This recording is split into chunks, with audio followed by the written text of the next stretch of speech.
कथा है भक्तापराध की, ध्यान से सुनना।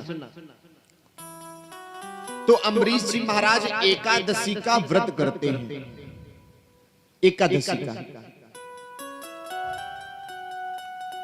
एकादशी का व्रत हम सभी को करना चाहिए।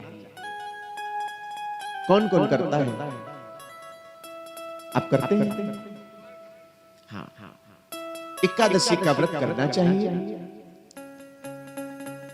एक दिन की बात, अम्बरीश जी महाराज ने एकादशी का व्रत किया हुआ है और दूसरे दिन उन्होंने देखा कि उनके दरवाजे पर दुर्वासा ऋषि जी पधारे हैं। उन्होंने कहा, प्रभु आपकी बहुत बड़ी कृपा है जो आप आए, आपकी महती कृपा है। बताओ, ये तो मेरा परम सौभाग्य है जो कि आप आए हो। आप जल्दी से प्रभु आइए और भोग लगाइए, तभी हम अपना व्रत तोड़ेंगे। दुर्वासा जी ने हामी भर ली और इधर दुर्वासा जी स्नान के लिए गए हैं और उनको स्नान में हो गई देर। परीक्षित जी, कभी कभी ऐसा होता है एकादशी के बाद द्वादशी, और द्वादशी जो है थोड़े देर ही रहती है। द्वादशी को जो है पारायण हो जाना चाहिए, है कि नहीं? दुर्वासा जी आए नहीं, निमंत्रण दिया था, सो बिना ब्राह्मण को भोजन कराए, संत को भोजन कराए, कैसे जो है पारायण करने?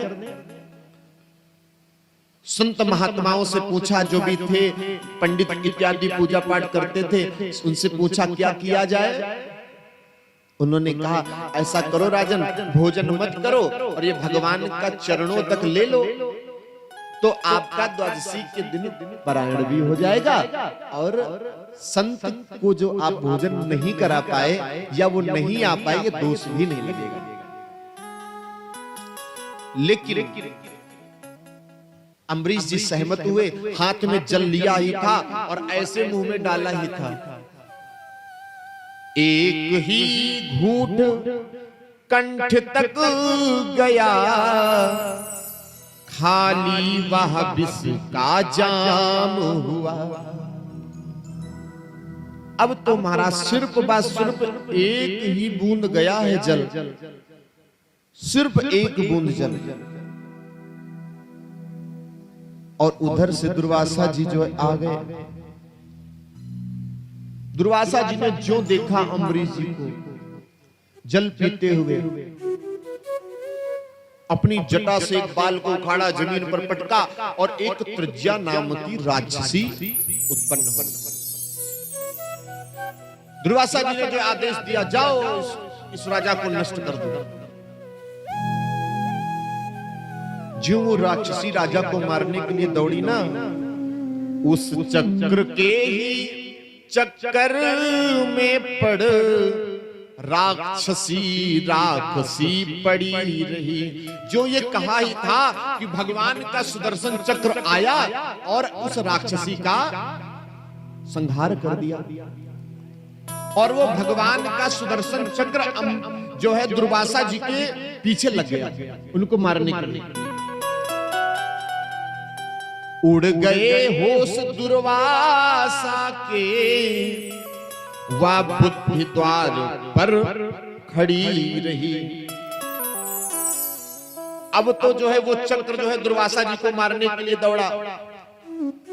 तब तक देखा वह चक्र स्वयं उनके सिर पर मडराने लगा।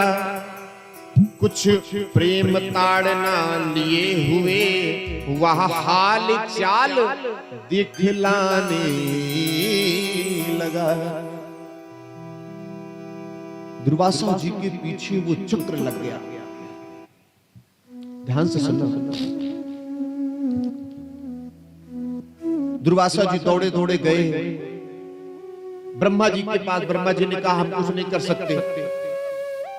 सभी देवी देवताओं के पास गए। जब कहीं से कुछ आसरा नहीं मिला, भगवान भोलेनाथ के पास में गए। भगवान भोलेनाथ ने कहा, ये नारायण का भक्त है और नारायण ही हमें कुछ रास्ता दिखला सकते हैं। ध्यान से सुनना। हर गली गली भटके ऋषिवर, पर कहीं न उनको राह मिली। 14 भुवनों में घूम फिरे, फिर भी ऋषि को न पनाह मिली। सब जगह घूमे, जब कहीं नहीं आश्रय मिला, गए हैं भगवान नारायण के पास में। भगवान नारायण तो भक्त वत्सल है, और भक्त वत्सल भगवान ने जब देखा दुर्वासा जी आए हैं, दुर्वासा जी को प्रभु ने कहा है, अहम भक्त पराधीन यव स्वतंत्र इव द्विज। देखो दुर्वासा जी, मैं भी भक्तों के ही वश में रहता हूं, मैं तुम्हारी कोई मदद नहीं कर सकता। हाँ, मैं शरणागत वत्सल हूं, मैं इतना जरूर बता सकता हूं कि जाओ, तुमको अगर कोई माफ करेगा तो अम्बरीश जी महाराज ही माफ करेंगे।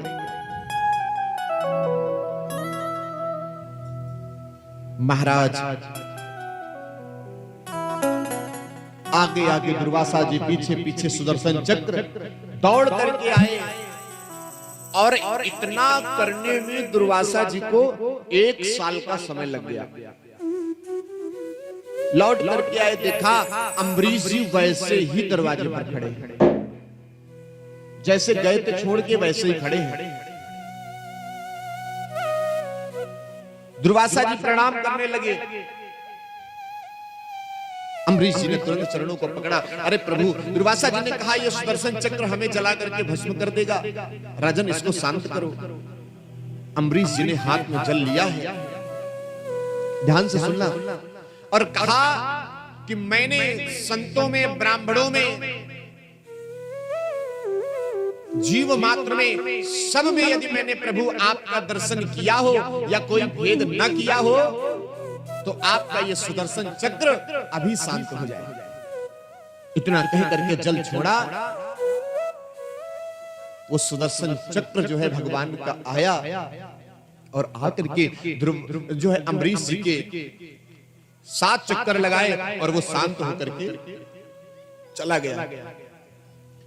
1 वर्ष का समय हो गया, दुर्वासा जी वैसे ही खड़े थे। प्रभु आइए, भोग पाइए। 1 वर्ष तक अम्बरीश जी ने कुछ नहीं खाया। तो कहने का भाव यह है, जो कोई भक्तापराध करता है, जैसे किसी भक्त को दुख देता है, तो उसका बदला भगवान स्वयं लेते हैं।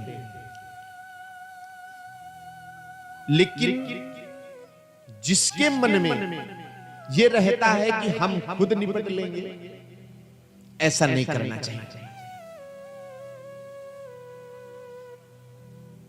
हो तुम्हें मार